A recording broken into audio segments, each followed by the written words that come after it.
Hello once again, good people. So another month of local comic shop pickups here. A handful of stores, everything from 50-cent bins to some bigger ticket items, and also a online claim sale that I was able to take part in. So yeah, all kinds of stuff here. Again, we're going to stop once in a while to showcase what we consider good art and good writing. Let's start. Okay, the first shop that I passed by this month was Galaxy Comics, and I just checked out their bargain bins. I checked out a bunch of their other stuff, but it tends to be more current, more mainstream stuff in the normal bins. So found some good stuff in the bargain bins. There's a $2 bin, Fearless by David Lapham. I've talked about this series before, saying that it's kind of, in my opinion, one of the better pieces of werewolf literature or even like fiction or whatever, even considering movies.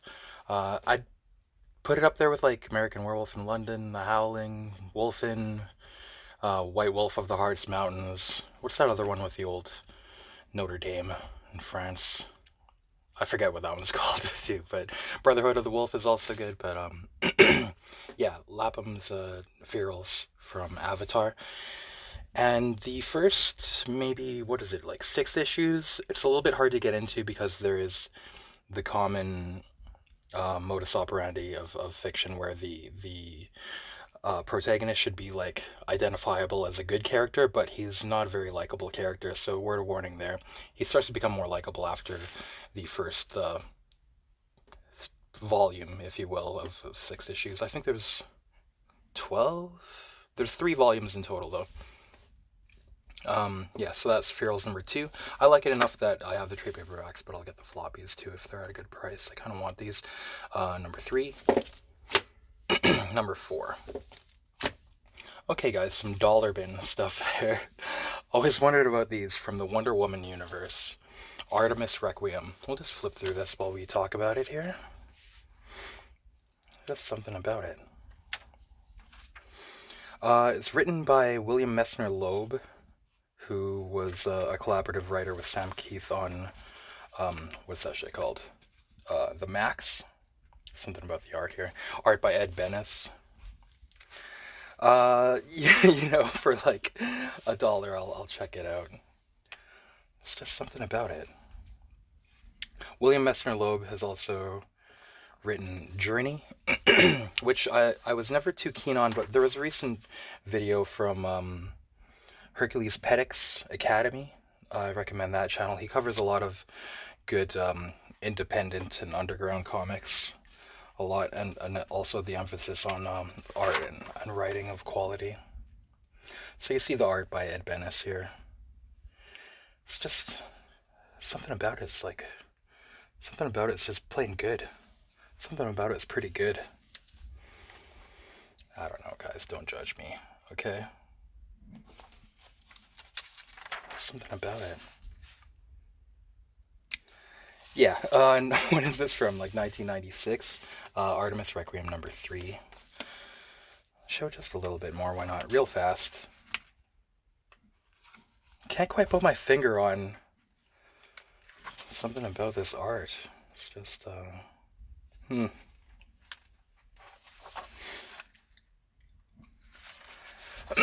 I don't know if I can really talk about that.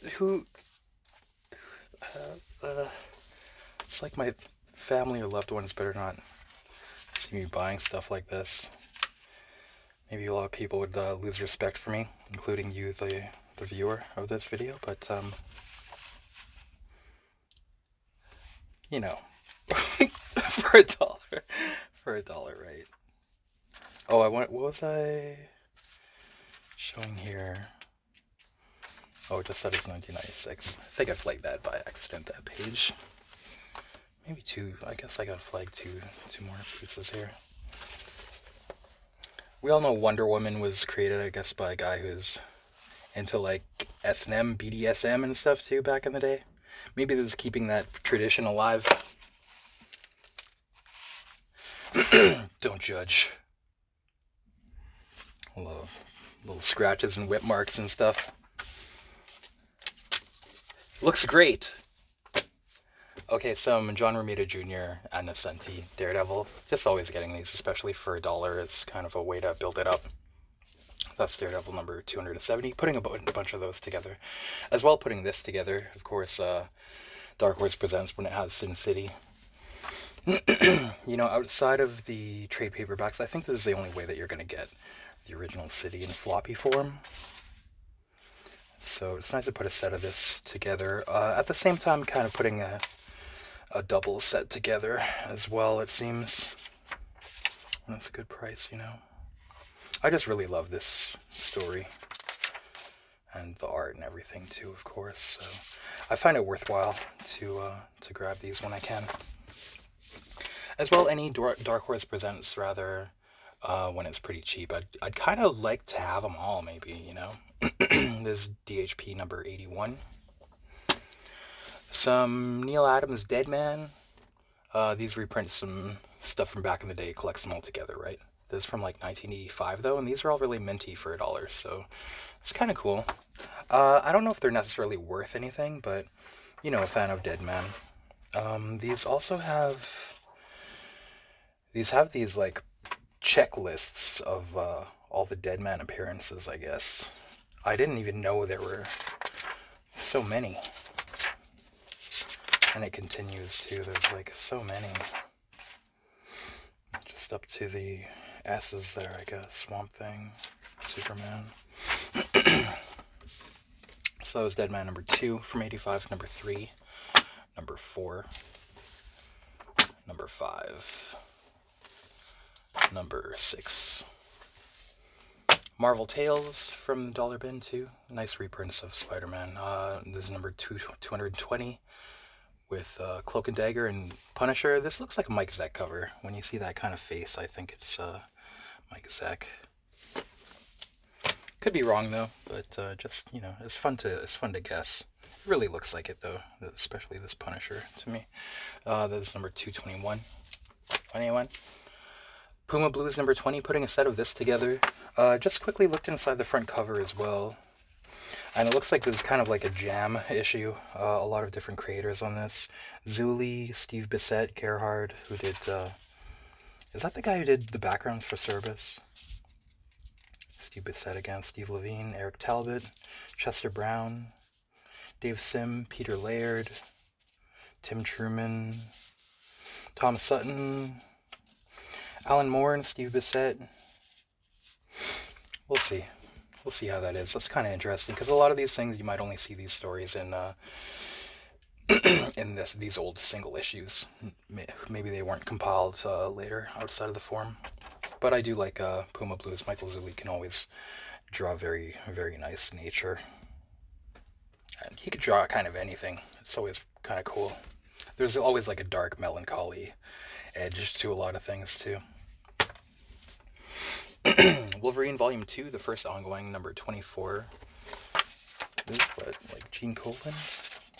Peter David, I think.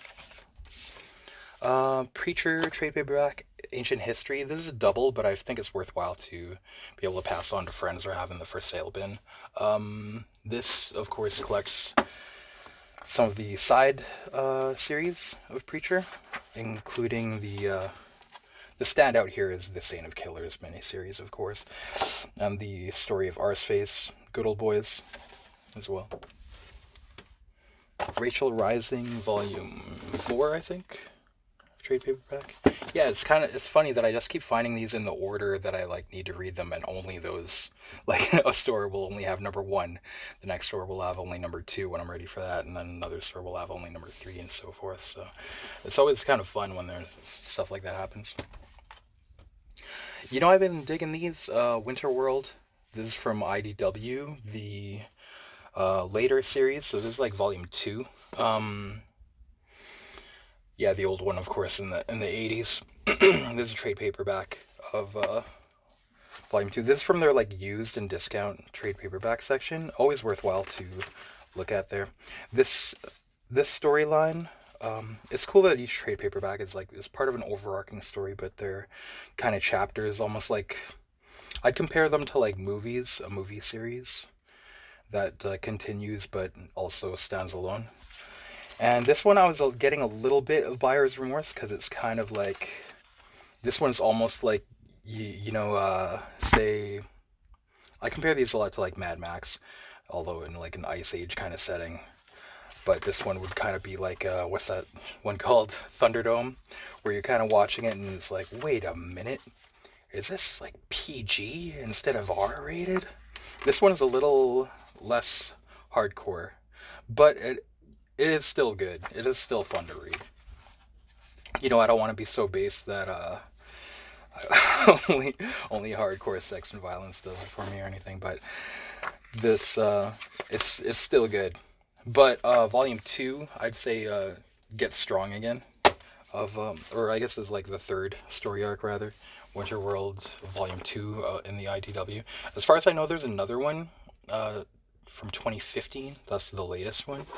So only missing one series now of these, but we'll look through just a little bit of this just to showcase because it's worth showing. The last one was illustrated by Butch, Guice. This is Giorello. I forget the last name. Tomas Giorello. And this has a Win origin story as well. But just highlight a couple of scenes here. Their new vehicle was stolen by this chick in the previous series. She's driving. These kind of post-apocalyptic fishers see it drive by and they say, "See that? Yeah. Big fish. Yeah."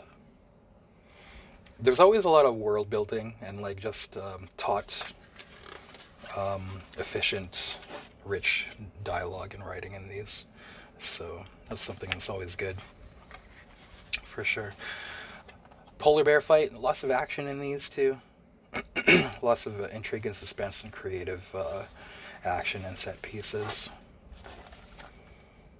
Here we see those two guys that were ice fishing, part of like a big clan, a gang.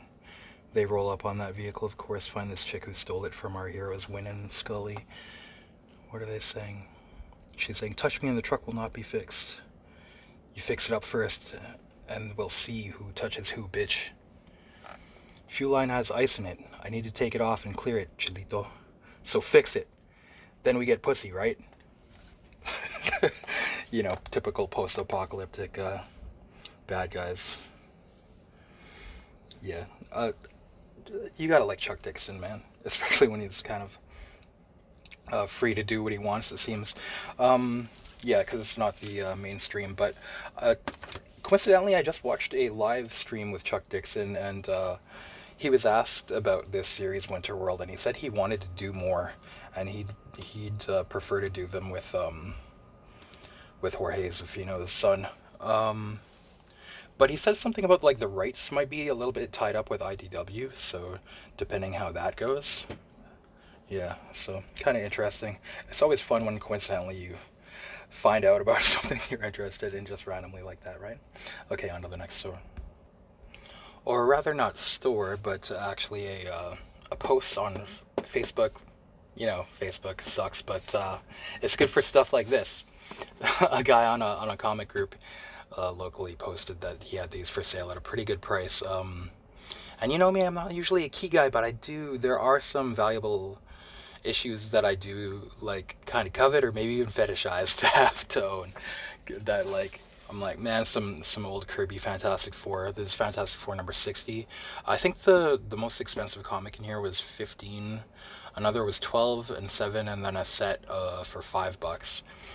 This was either 12 or 15, but in quite good shape. I'm gonna, not to get hung up on grading, but I kind of want to ask you guys, like, these are like pretty good prices, I think. And this even has, you know, if people, for the speculator, it's got Dr. Doom riding the Silver Surfer's surfboard. Dr. Doom and Silver Surfer. But if I can get original Kirby Fantastic Four, that's just awesome to me. So, yeah, that's Fantastic Four number 60. Would that be like the 5th year then, if they didn't miss anything?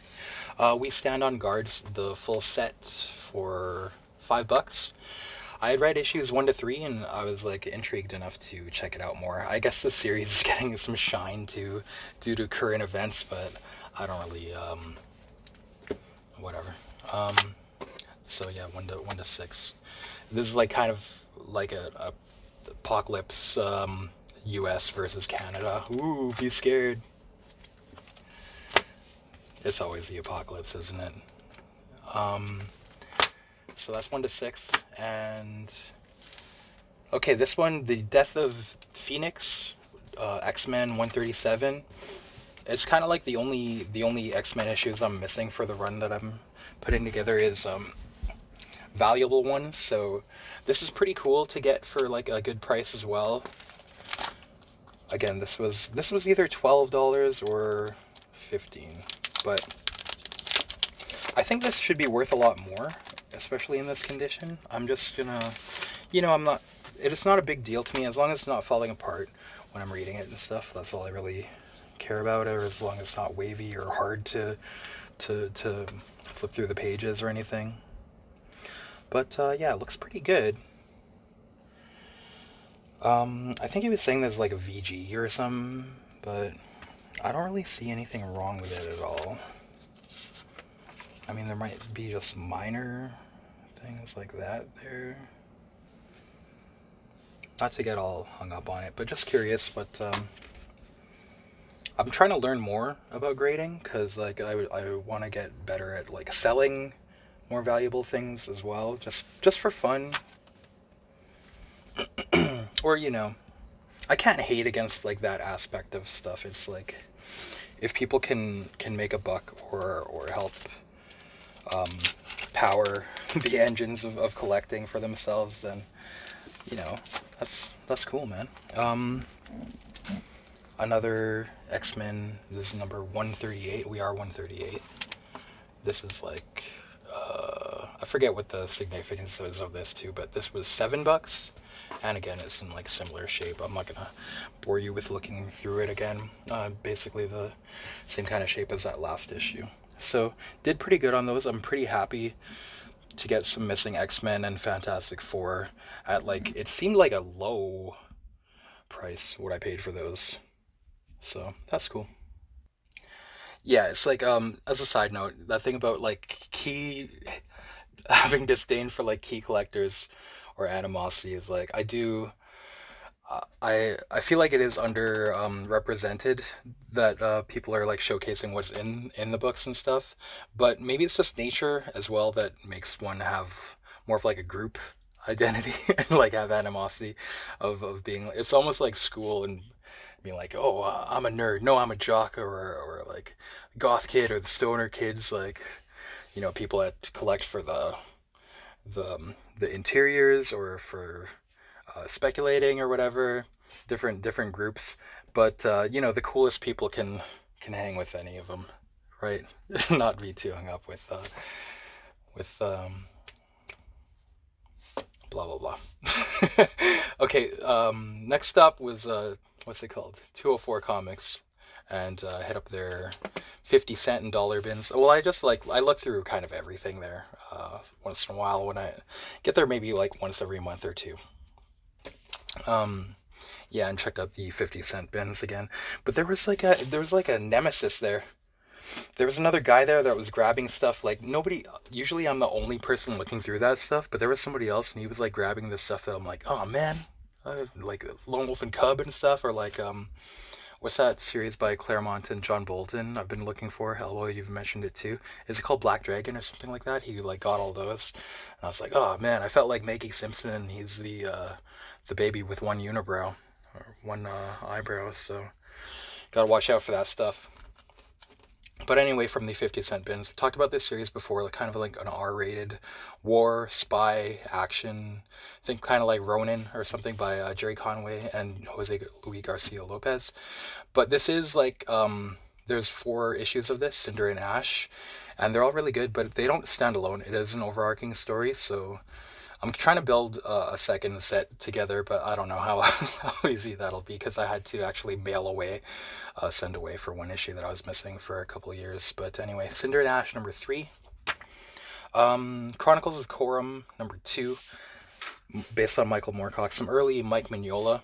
And it was said on like another YouTube channel, I forget which channel, I'm sorry, that this actually was an inspiration for Kentaro Miura and Berserk manga. So that's interesting. I do like that. And Mignola as well. Who wrote this again? Let's see. Mike Barron. Oh, that's awesome. All good names. Mike Barron, Mike Mignola. Kelly Jones on inks. Crazy. And yeah, based on Michael Moorcock. So G.I. Joe for 50 cents. Number 100. I don't know if it's special giant size 100th issue though. G.I. Joe for a cheap price though. You know, definitely. Nice cover too. Lady Rawhide, but this time from Image Comics rather than Tops. I guess this reprints the Top stuff by Don McGregor and Esteban Maroto, though in black and white, and it looks pretty good in black and white here. This was the only one I saw that wasn't bagged and boarded, therefore it's 50 cents rather than $1, but it might be worth going back there for the others, because this does look pretty good in black and white. Our guy Esteban Maroto. And I guess there is like a bit of an erotic edge in this issue. Looks like there's a vampire that has found Lady Rawhide in a state of weakness. And looks like she's getting like a bit, what's it called? Worked up.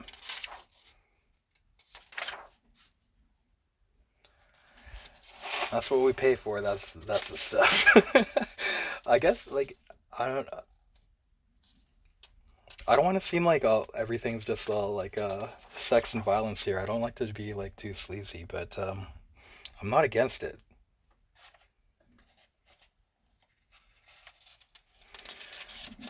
Wild stuff. Yeah, you know, Don McGregor is pretty awesome. Esteban Maroto as well. What has 9 arms and sucks? Def Leppard. That's an old joke. Def Leppard is actually coming here. I have a lot of friends that like this band. There's Rock and Roll Comics number 5, Def Leppard. I just figured like I might be able to pass this on or sell it to somebody who cares for this. I won't like try to exploit or anything, but maybe Rock and Roll Comics number 12 I'll try to exploit. There's New Kids on the Block. Yeah, a lot of sleaziness on this channel, right? I don't know who. Like, it's just you see something so weird that you may as well get it. Oh, this reminds me. When I was a kid, when I was like a little kid, and New Kids on the Block were like just coming out, it would be like all the girls liked it and stuff. On the schoolyard, me and my friends were yelling out and hollering and singing like "New Kids suck my beep," you know. And one of the teachers that supervises recess pulled us aside and was going to bring us to the principal's office, but when we explained that we were making fun of the band, not New Kids to the School, we weren't in trouble anymore. So yeah, just a little tidbit. On Big Elbow's recommendation, checking out some Shadow Man, a free comic book day edition from which year is this? I'm not sure, but let's check out who's. Bob Hall on Words and Art. That's kind of cool. You got some Liam Sharp here, also on Exo Man War. So we'll give that a shot. I think I read some of the, was it Garth Ennis back in the day? But I didn't get too into it. I only tried a couple issues back then. But we'll check it out. Give it a shot. Stalkers by Mark Verheiden and Jan Strnad. Jan Strnad is always fun. Erik on the art on this one. I think it was Texiera earlier, but I had read issue 1 and kind of intrigued to find more. That's number 4. It's a little bit hard to put them together. Who else is looking for this? Or, you know, Superpatriot number 4. Sorry, these are falling down. Number 4. A second set. I like this series, Superpatriot, back from the 90s Image. Show just a little bit here. The Dave Johnson art is pretty awesome, pretty heavy, like inspiration by manga, maybe from Hellhounds, Panzer Cops, Mamoru Oshii, or maybe Akira. A lot of the tech looks kind of Akira inspired.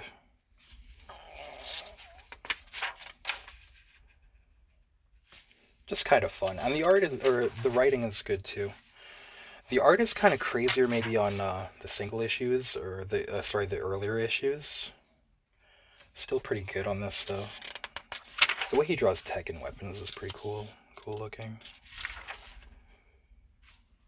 Yeah, just one series that, as far as superhero stuff goes, this has never left the collection. Just kind of always grab these when I can. As well as Weird War Tales, of course. Weird War Tales number 24. It's crazy to find an issue that early on. These early issues are worth a little bit, but there is a stain on here, so that's what does it. I actually tried to remove the stain. A little tip, a lot of the time for cleaning comics, especially if they're kind of dusty or you feel a film on them, I just spray just a few squirts of rubbing alcohol, isopropyl, into like a rag or a cloth, and just rub away from the staple page. Never rub towards it. Or never rub towards it, just rub away. And not too hard either. And you don't want to go too damp or rub too hard. Like if it's too wet or if you rub too hard and too much, you can actually start to rub away the comic. But usually you're pretty good for some somewhat firm strokes, and that'll clean comics quite well. But anyway, Weird War Tales, you're always going to get some skulls and swazies. You know, something you might want to blow up and put on a shirt or on your binder before you go to school. Be the coolest kid in school. I'm just joking. You're not gonna make any friends. It's not a dog whistle either, guys. Don't worry. Weird War Tales number 83, Joe Kubert. Wait, is it? Sorry, it's not Joe Kubert, really. But yeah, again, you're always getting death in various garb, war garb. Uncanny X-Force Volume 2, number 14. Kind of reading these. I guess I'll read them to completion before I decide if I want to keep them or not. It kind of seems like it loses steam as it goes along, but enough steam built up from the beginning that I'll like read it to like issue 15 or 20, whatever it goes up to. Number 15. Volume 1, of course, is the shit, right? Okay, now the dollar bin stuff. Mobius's Airtight Garage, the Elsewhere prints, number 3. Just kind of putting these together too. I think this is like a 4-issue series. I have 3 out of 4 of them now. Blade of the Immortal one-shot by Hiroaki Tsumura. Bureau of Paranormal Research and Defense number 1, or War on Frogs number 1. John Arcudi on the writing with Herb Trimpe and Guy Davis on the art, I guess. Check that out. Some more G.I. Joe for $1. I'll buy that. You know the thing. G.I. Joe number 4. Number 5. Number 7. Give Me Liberty, An American Dream. Maybe second or third set of these being put together at this point. Frank Miller and Dave Gibbons, some good stuff. Neil Gaiman's Lady Justice. Number 1. I've talked about this before. As far as current events go, I actually I had a little bunch of these techno comics from Neil Gaiman. Because, Technophage has Brian Talbot also. And these kind of read more like heavy metal or stories or stuff like that. They're kind of like R-rated. But yeah, this is number 2. Number 3. Number 5. I'm going to talk about more of that in a sec. Marvel Comics presents Weapon X. Don't worry. Yeah, the Barry Windsor Smith. Just putting all these together because it's nice to have it in floppy too. Again, putting together like a full set and a second set at the same time. So it's pretty nice. And the coloring rules too. And I just prefer it on newsprint rather than the glossy, I just kind of love it like this. But yeah, there's also a Ditko Captain America story where he's doing the art and the writing. So we'll see how that goes. Some Ted McKeever Metropole, number 3, volume 1 and number 4. So now have that set together. I wasn't too into it though from reading the first 2 issues, but I'll check it out to the completion. And then, if I don't want to keep it, I'll just sell it as a set. This is kind of cool to find in a dollar bin, because this might be worth a little more. Nick Fury, Agent of S.H.I.E.L.D. These reprint older stuff, but it is like entirely Steranko on the interior. Razzle number 13, just putting these together too. Kind of dig what I've read of this. Reed Fleming, World's Toughest Milkman number 5. Putting a second set of this together too, because it's like, as a friend once said, it's the best comic about work that you've ever read. So, high recommend on this if you ever see this. Great stuff. This is weird to find for $1. I'd buy that. By golly. Ronin book 5, because the last 2 issues or so of Ronin are a bit harder to find, right? I think a lot of people didn't order them, or they weren't solicited that much for comic shops, so I think these have a lower print run, maybe. There doesn't really seem to be anything wrong with it, so I think these ones can actually be worth more than the early issues, even number 1, but not that matters. Just trying to put another set together for friends or for sale, but yeah. If you see the later issues, get those, yeah. Or any of them for Ronin. The Ultimate Warriors comic book from the 90s. This is issue number 2. And yeah. If maybe you need some inspiration, if you ate some Amanita muscaria or psilocybe and drinking some mead, and you're out there in the wilderness right now as you listen to this, and having a dark night of the soul under the Aurora Borealis in a thunderstorm and shit. A mirror stands before the twisting and turning of the world in which he exists at any given moment, prepared for the conflict and the consequences of casting himself amongst the violence, ready to become the absolute of violence, the absolute of fear. The same he sees in the eyes of those he pities none, shows no sympathy to leaving them to be nothing at all. Yeah, drink up with that fucking mead, or the home-brewed Groot that you've brewed, and if you're working out in the gym right now as you're listening to this, put some more weight on. You're gonna hit some personal bests. The puzzle of one's life. Holding on to damaged pieces makes for damaged goods. Distrustity dictates we discard all the pieces, unwilling to become cohesive with the fulfilling of our destiny. Let go of the memories already judged by the system. What is done is done. What is. What will come has not yet. Written by the Ultimate Warrior, WWF great. It seems like issue 1 was like stronger. I think there's a bunch of these, but issue 1 was just like throughout. But it looks like it kind of has like some essays by him at the end. Haven't read this yet, but you know, I'm gonna read that before just fucking getting shredded, probably. It's not without even working out. You're just gonna read that and just be shredded. Warrior number 2. Neil Gaiman's Wheel of Worlds number 0. I guess this is kind of like a little potpourri of his stuff for techno. Maybe just show some of the Brian Talbot stuff or something.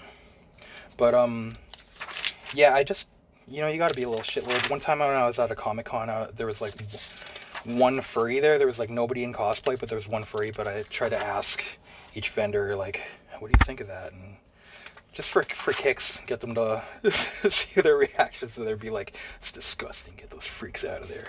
Stuff like that. You just keep yourself amused. But so when I brought this up to the counter, I just said, I don't know about this Neil Gaiman guy. I just, the more I find out about him, the more he just seems kind of cool. Just seems neat. Just seems kind of neat, you know? I didn't care for him much before, but the more I find out about him, he seems like a cool guy. But, you know, just being a shitlord. But the guy at the counter, Ashley, he just totally straight-faced, no reaction at all. He's just like, yeah, well, there's some good writing. So, okay. But yeah. I do like some of this techno stuff. It has like it just looks wrong. It looks like it's a comic bubble corporate like committee put it together, but it actually seems a lot of it seems pretty good. Putting, this is like one of the more expensive issues of Dark Horse Presents, the finale of Sin City. Dark Horse Presents number 62. This was on the want list for a long time, and it doesn't seem like I can find it cheap. This is all entirely Sin City, this issue. This is the complete last chapter. It's iconic,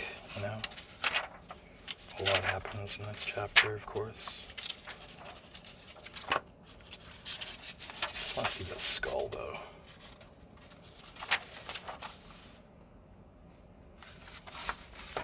Yeah, so happy to get that. Did have to pay a little more for that, though. But also this, X-Men 248 again with those, like, keys or whatever. And, yeah. It's kind of hard to find this one at a good price, though. But $8 and is, like, pretty minty. Definitely VF at least. So, yeah, getting damn close. X-Men run being, like, pretty freaking complete, man. Okay, next door. Alright, I'd mentioned in the previous video that I'd kind of planned... I'd worked a lot of overtime over the holidays in the cold, and as a reward, all the family stuff and events and expenses are kind of taken care of, so I was like, I'll make some big boy purchases. I want to get more Corben stuff, and I'll actually, like, pay, like, $10 even a magazine, if that's what it takes to get some of those old magazines. So I went to... newer kind of store, CAPT'S COLLECTIBUZZ. I noticed last time I was there, like a month or two ago, that he had a bunch of like Erie in 1984 and stuff like that. Did some Googling and found out what issues of those had like Corben and Alex Toth too for the wish list, and I got some of those. 1984 number 1. This series looks awesome actually, and it looks like, it's for adults. But it's got Mutant World by Corben, which I'm pretty stoked. Also, Quick Cut by Wally Wood. This kind of fantasy story here, but it has like sex and violence, and it's Wally Wood doing that. So an oddity for sure. Pretty different. Looking forward to that. But let's show off some of that Corben Mutant World. Yeah, in color as well. Definitely want to read Mutant World. Mutant World's kind of like high on my to read for Corben stuff. Is maybe a lead character. Demento, is that his name? Yeah, Demento. Yeah, I'd meant to show off in that last haul this little set of just this little portion of Mutant World. Just to showcase like some of what I like about Corben's art and writing, but his writing's so wild. You won't even trade for some nice sweet medicine? Medicine? Haha, the fuckface. Screaming, this woman fleeing from him. Is only medicine, is good for you. Please, Demento not mean hurt you. She screams, eee. This guy watching through a scope. Possibly lethal mixture of toxic hallucinogenic fungi. Requesting intervention. She's still screaming in the background. Ah! Sorry, Max. Through the radio. You know the rules. Intervention denied. You can only watch on. The monster, stay away, she says. Please, it's not monster. It's Demento. Demento take care of pretty lady. Demento give you yummy medicine. Demento protect you. I don't know about you guys, but I'm going to empathize with Demento on this one.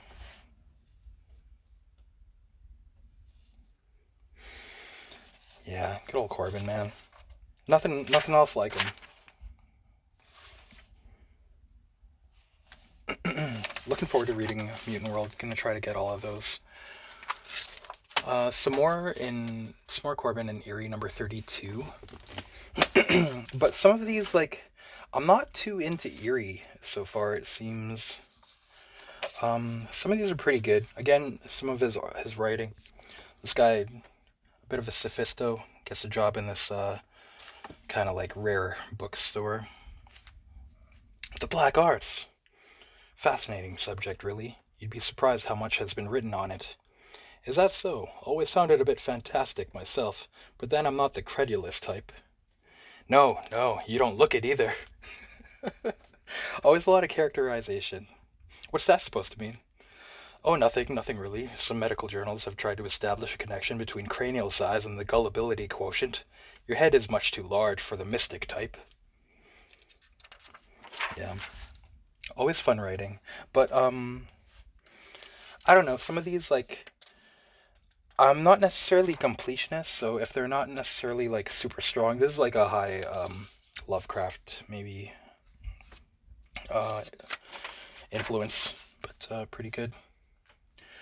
So I'm not gonna, like, keep all of them. Some of them I might have not, keep, like, number 33. This has a pretty good, voodoo zombie, slave story by him. That's it. Oh no, this is a different one. This is kind of like similar vibes to that was it Creep Show? The cockroaches. This one is just alright. Eerie number 33. And Eerie number 43, that's the one with that zombie slaves. It's pretty decent, but we'll see. We'll see how it goes. I have yet to read the other stories in them too, but they all have like good writers and good artists in them, so we'll see. Sadly, after buying these, this one was only $3. This is all Esteban Maroto interiors. Eerie number 59. So yeah, spent a decent amount of money. There was like 50 or $60 for all of those, but that's not bad. When all's said and done, I mean, he kind of gave me a discount, but then he had a sale on magazines that weekend. So if I'd have waited, maybe I could have done more damage. We're just going to show some of Esteban Maroto here. I like what he's able to do with black and white. Always fun, creative stuff, and interesting compositions, too.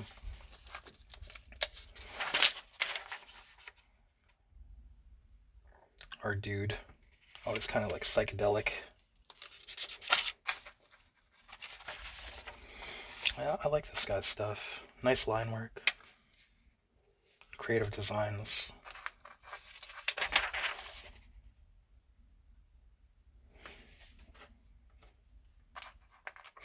And in a fantasy setting, it's or the genre, it kind of lends itself to unorthodox layouts too. I kind of like it when it being more fantastic and even dreamy. A lot of weird compositions. Show a little bit more of that giant shroom there. Yeah, there's some of that in the that Wally fantasy story as well. Yeah, so like high contrast, high detail next to low detail, low contrast. Creates a lot of interest, just keeps your eye in there. It's a good design trick. Always really nice line work. And yeah, just being able to, like, if you squint your eyes, you can kind of tell the basic design elements of kind of thirds again, like maybe 2/3 black, 1/3 white.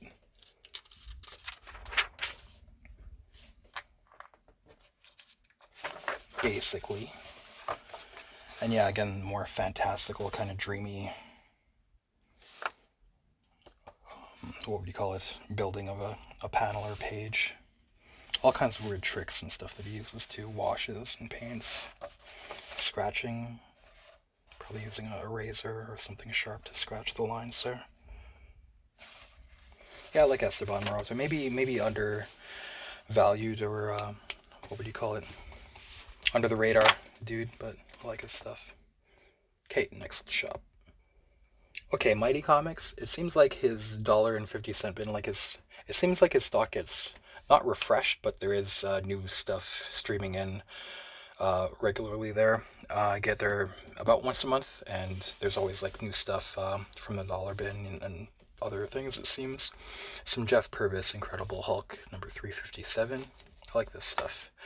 362, more Purvis, but with the Kevin Nolan cover, I think. Marvel Tales number 96. number 105. A little bit beat up there, but I'm just getting them to read. Seduction of the Innocent, part 5 of 6. This reprint sold 50s, like, crime, and they even have, like, maybe horror and romance elements, too. It's kind of weird stuff, but I've had a bunch of these in the past. The art's good. Like, this has a bunch of Alex Toth and Nick Cardy, I think is his name. But the writing is maybe a bit not my thing. Maybe it's just of a time, but I'll try it again. Eclipse, doing the Lord's work. Tor number 2, some Joe Kubert, but as I've said, this is less rigorous and less like hardcore and dark than the magazines of Tor. This is like more kid-friendly and lighthearted and stuff, it seems. It's Tor number 2. A bunch of Vietnam Journal. He was like, yeah, I'll sell you these for like $2 each, but I was like, dude, nobody wants these. They're not even like, there's not even boars in them. Dude, sell them to me for $1 each, man. I'll buy them all. And he's like, oh, okay. I don't know if typically it's like a place where you haggle, because it's, but whatever. I'm a good customer. Come on. So a bunch of these from Apple Comics, Vietnam Journal number 2. Maybe I have like a set of these now and some doubles. Number 3, Don Lomax. Number 5, number 6. Number 7, number 9, number 11, number 13, number 14. Yeah, you can see that this stuff is, it's got like hardcore and dark elements to it. It seems like a lot of Apple Comics does have like it's definitely like for adults, and it's like weird indie black and white stuff, genre stuff, but a lot of the stuff I've got from Apple Comics was like really, I'm not just a a victim to sex and violence, but it is like pretty hardcore and interesting stuff to read. Show a little bit of this one. Number 14. This helicopter goes down. I got a glimpse of the shocked look on the door gunner's face as the ship rolled sideways. The big main rotor hammered the paddy mud, spraying fuel, flak, and body parts in a 75-meter radius. Saying, oh Jesus, oh Jesus, oh Jesus.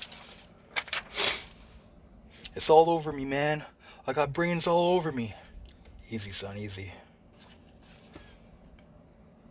It would be interesting to find out where these stories are from, if they're based on real recollections or journals, or what. Because I just don't trust any kind of like based on a true story stuff, or like any kind of like history piece as being like how much of it is shaping your view of history rather than like actually based on real history.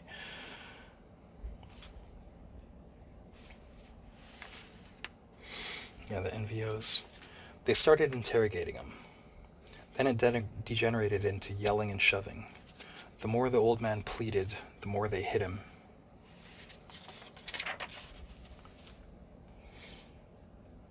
I had no doubt that they were going to beat the old man to death.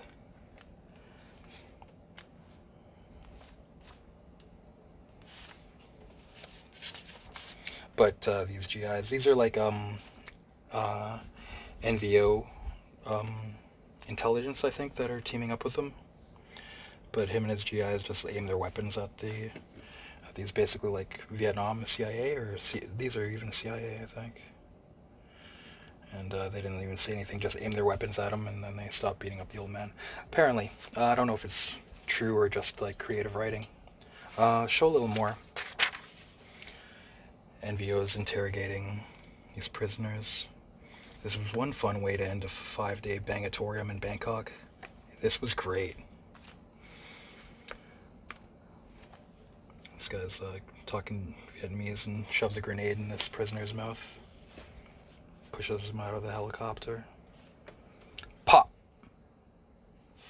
The sound effect there. Cold-hearted. And another. This one with the grenade in his mouth gets stuck on the landing gear while they're in the air. And everybody in the heli starts freaking out. Good God, he's gonna blow us all to hell. Another prisoner makes a play and pushes an officer, the intelligence officer, out of the heli. That officer luckily hits the other prisoner off of the landing gear on his way out, but it still detonates and causes the heli to go down. This looks, I'm gonna probably read all these in a couple sittings or two. Pretty crazy stuff. Vietnam Journal number 15, number 16. Another copy of Winter World number 3. Maybe I'll be able to put another set of this together. Friends are...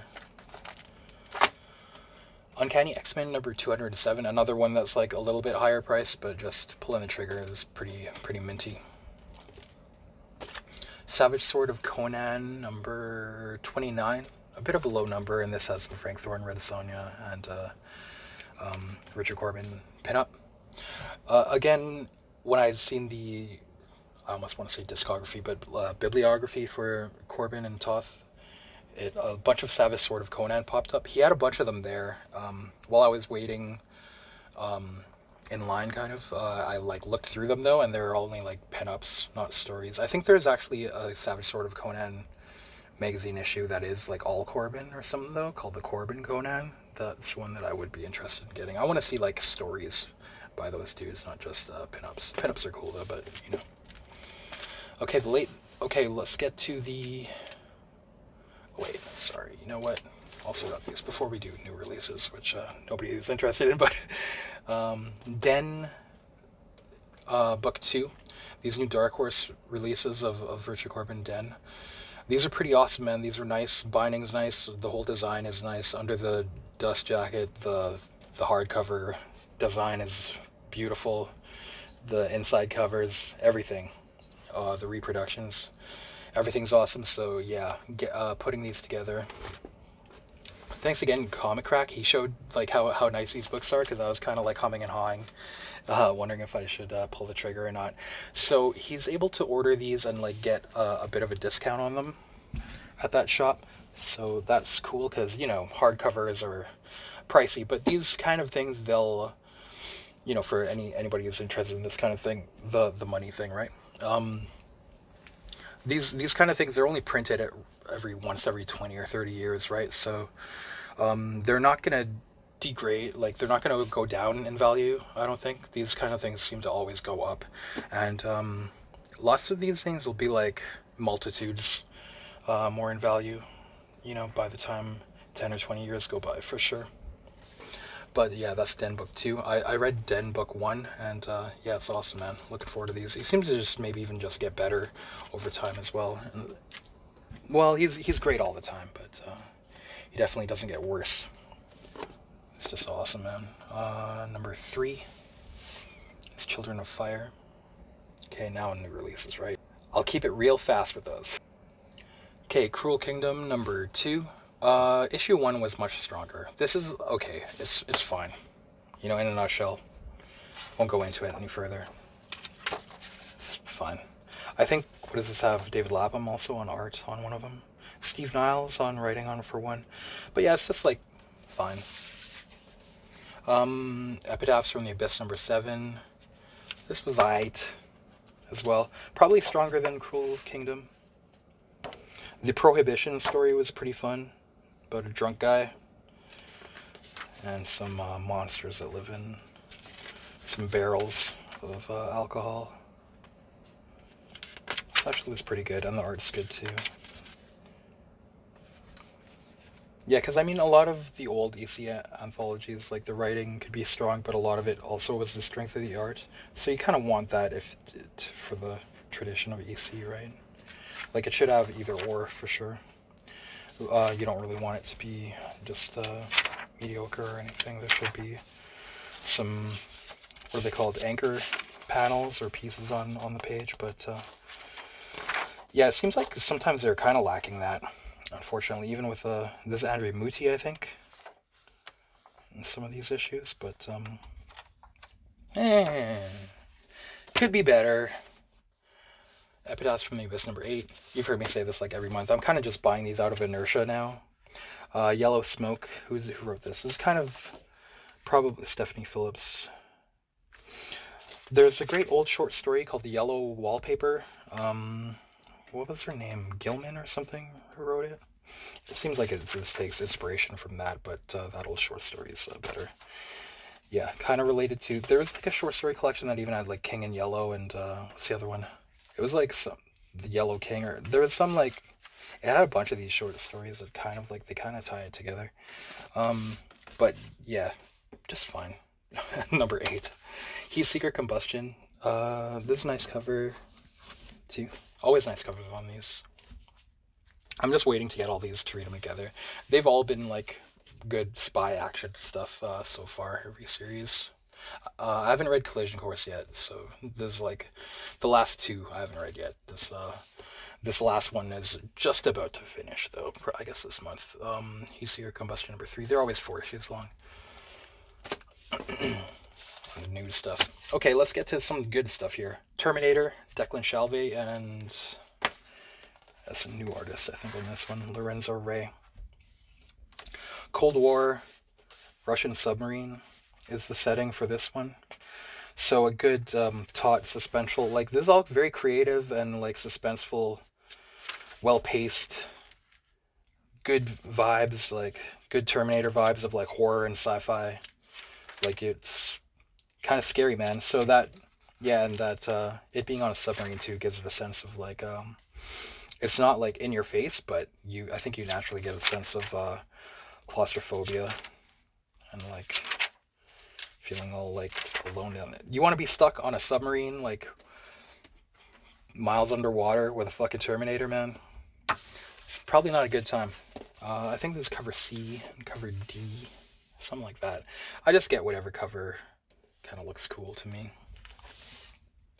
Yeah, this is still like this Terminator series is great, and it makes me want to check out even like Thundercats. I think Shalvey's writing Thundercats. It might be worth checking into too, because these are all hidden. And again, these issues all seem to stand alone, though they're kind of like in a similar time frame of like the 60s or early 70s. So I don't know if they're going to tie together or not. I'm interested to find out, but they still work all alone. It'll be a cool bonus if they tie together to find out like what the deal is here. It's all like kind of a mystery, like you're trying to piece it together, like what's going on here. Only the Terminators and the people from the future know. That was number 4.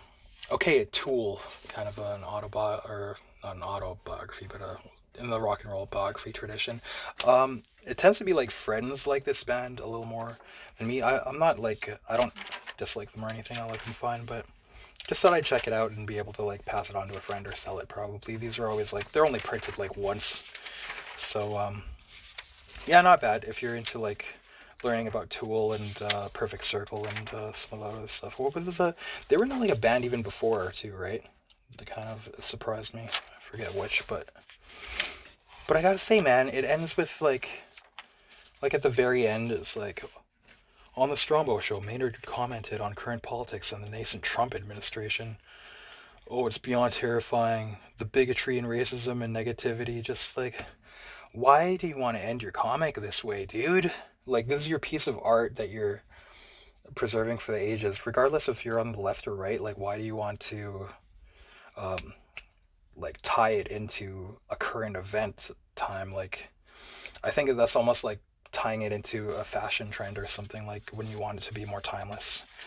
So, but it says, when Tool returns with that new album finally ready, that album is going to drop hard. So maybe people dig this, but that kind of like, you know, it's just like, you're kind of like not sticking the landing there by doing that. Like, I'm not even, I know maybe the duality of people would be like, oh, you must be a Trump supporter if you don't like that, but like, nah, man, come on, dude, think bigger than that. Think bigger. Come on, guys, you guys are supposed to be like deep in stuff, like,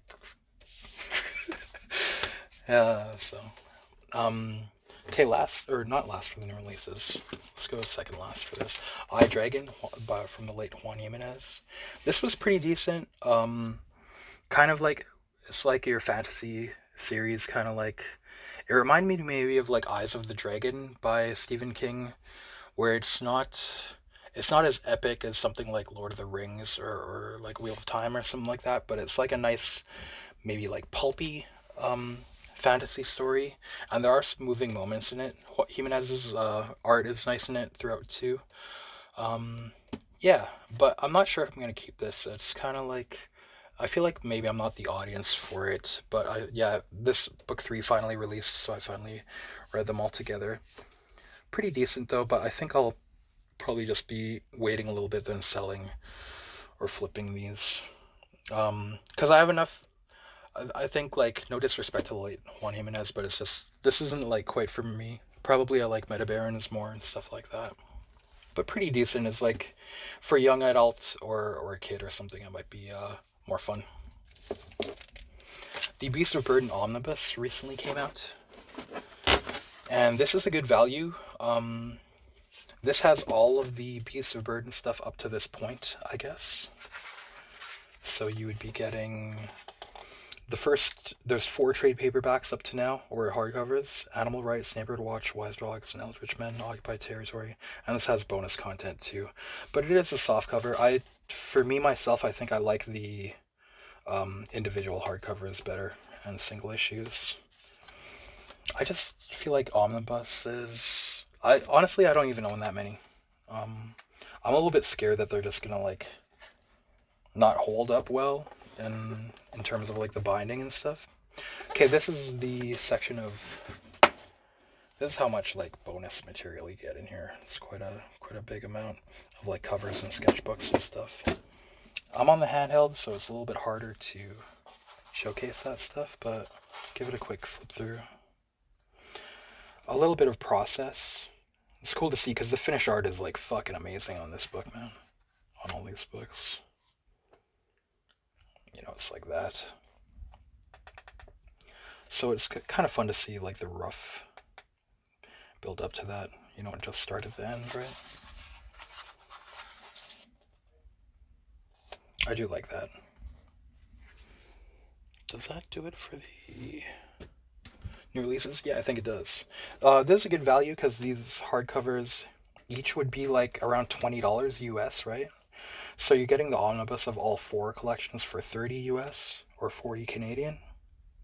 Oh yeah, I wanted to mention with those dens, if it's a little bit pricey for you, not to shill, but we all do it. We're all doomed to shop from there. But Amazon, right? If you put that stuff in stuff like this or Den, put it in like your cart or your wish list, you'll see that it seems like quite regularly, periodically, they'll be discounted about 15%, and then you get like free shipping as well. So, they're the game in town maybe for that kind of stuff. If you're looking to save some bucks, because it seems like there's even like tax added and shit at that point. Okay, last store. Yeah, so with all these hauls and stuff, it's like every month or two, I manage to get about a short box of stuff that I don't want to keep. Um, because I'm like, I want the good writing and good art. It has to like, I justify it if it has both. It's kind of rare that I'll just keep it for one or the other. That's just my MO though. Your mileage may vary, and whatever you like, really, man. Like there is stuff that I like just for the art or just for the writing, really. But anywho, I brought in a box of that stuff to Red River Books. Last month I traded an amount like that to Caps COLLECTIBUZZ, but this month it was Red River Books again. What was it, like 150 trade he gave me? Because I rushed there because I saw a post that has the last book in here that I'll show you. But yeah, Absolution from Avatar, Christos Gage and Roberto Viacava. I previous trades I got like the first two issues just to try it out, and I want to see more of this. It's kind of like a vigilante superhero, taking law into his own hands when victimizers don't get punished or they get off from the law. So yeah, not constitutional. You need a balance of that stuff. I definitely support like constitutional rights and stuff, but this serves that the fantasy of being able to go beyond when people deserve it. But I don't know what to say. Those kind of I guess he wrote for like Law and Order, and a lot of those like crime TV shows. It'll be like the message is kind of like, if only we had complete control and monitoring of the internet, this wouldn't have happened. Or like, if only we could violate that criminal's rights more and torture them. You kind of get weird little underlying messages like that in those things. But this is pretty interesting. Absolution, and that's Absolution Volume 2. Sorry for controversy, guys. Just gotta talk. Blade Runner 2019, the final volume. This is Volume 3. Yeah, just overall, I don't know what to think entirely. It started like, but I couldn't. I had to like read it to the end. It's the art and like it does keep you engaged, but I think I'm gonna revisit it. I feel like the end might not have been like as heavy. I feel like I wanted like a heavier ending, and there are like heavy elements throughout. But I think maybe I just wanted something that was really gonna like mystify me and get me to like really fucking like cross my eyes and be like, whoa, what to think about that, you know? In like sci-fi paradigms challenged and stuff. But yeah, still pretty good. I think I'll revisit it. Just completionist. So 2019 was the first series, and 2029, another, is it 3 or 4 volumes of this is kind of the sequel. And this is kind of interesting too. This world is just kind of like they do a good job though. It isn't like it isn't poor quality in writing and art by any means. It's quite good. But I just want it to be like, you want it to be like next level A plus. But I'd say it's like definitely at least a B. uh, Depending on how strict you are. Like maybe if you're being a little nicer, you'd be like, yeah. I don't know if it really like you want it to be more challenging though, maybe. But I'll revisit it maybe later. And another one, I haven't read this yet, Blade Runner Origins, but we'll check it out. I think this takes place more like the beginning of everything. Astonishing X-Men Volume 3, I was missing this one, so checking out. Okay, this is that last book that I was telling you about, the reason why I went there. Because I saw it posted that they had this, and this was on my want list for a long time. So I was like, I rushed. I was like, fuck, other people are going to get it if I don't go there right away. Because I saw the price. It looks like it says $10, right? So I brought that trade of like, a lot of the trade stuff, man, like, to me, maybe it's a lot of bullshit, but like, it's kind of stuff that maybe other people can like too. But I felt bad. I was like, what? $70? And I was like, I don't know if I really want to like, I feel bad if I'm trading that stuff for this. So I was telling him too. I'm like, I'm sorry. I don't want to like, if you want like some half cash and like half trade for this, I'll do it or something. And he's like, how about $10 cash and stuff? And I'm like, I got to give you at least $20 cash and then use credit for the rest of it or something like that. And he said like, oh, that's very fair. I just want to have a good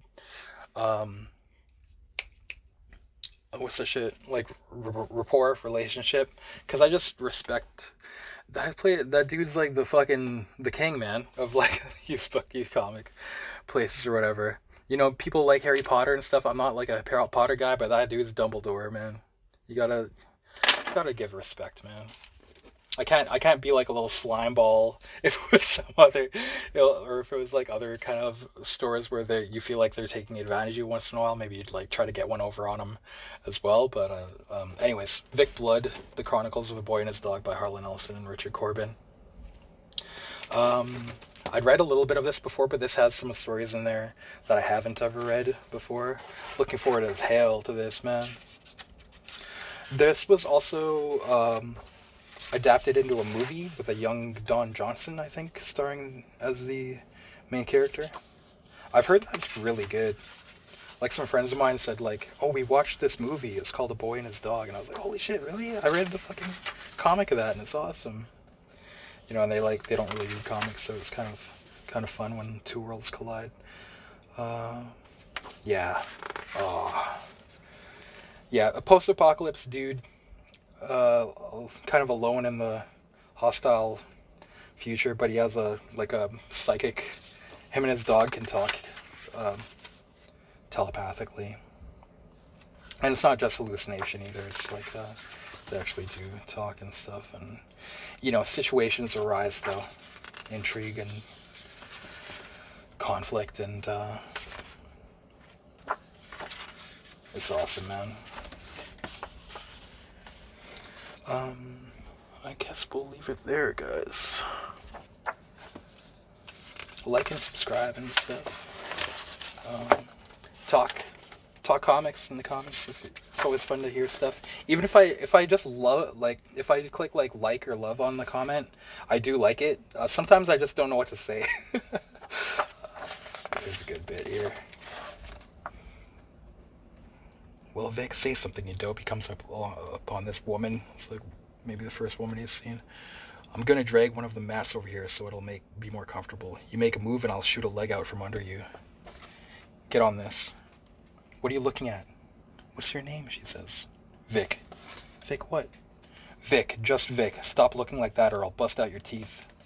Get that stuff off. This is the hero, guys. What's your name? Quilla June Holmes. He's taking his pants off and his dog starts barking. What do you want? She says, who are you talking to? Him, Blood, the dog? Then it's true what they say. You can talk to animals. The people from his town or something. Yeah, so, but yeah, if I don't answer, sometimes I don't know. Like, if you guys say something nice too, I'm like, oh, shucks. I don't know what to... I don't want to be like, hey, yeah. I'm awkward. I actually started this channel just to be better at talking, because I grew up kind of like a quiet person. Kind of want to... That sounds weird too. Anyway. But it's fun to talk to you guys. Alright. That sounds pathetic. Leaving off on a weird note, but yeah, thanks for watching, guys. Don't even worry about that. I talk a lot. I have lots of friends and stuff, but it's fun to talk. It's fun to talk about this stuff that I won't usually talk about. This world of comics with you guys. There we go. That's better. All right, peace, you guys. Peace.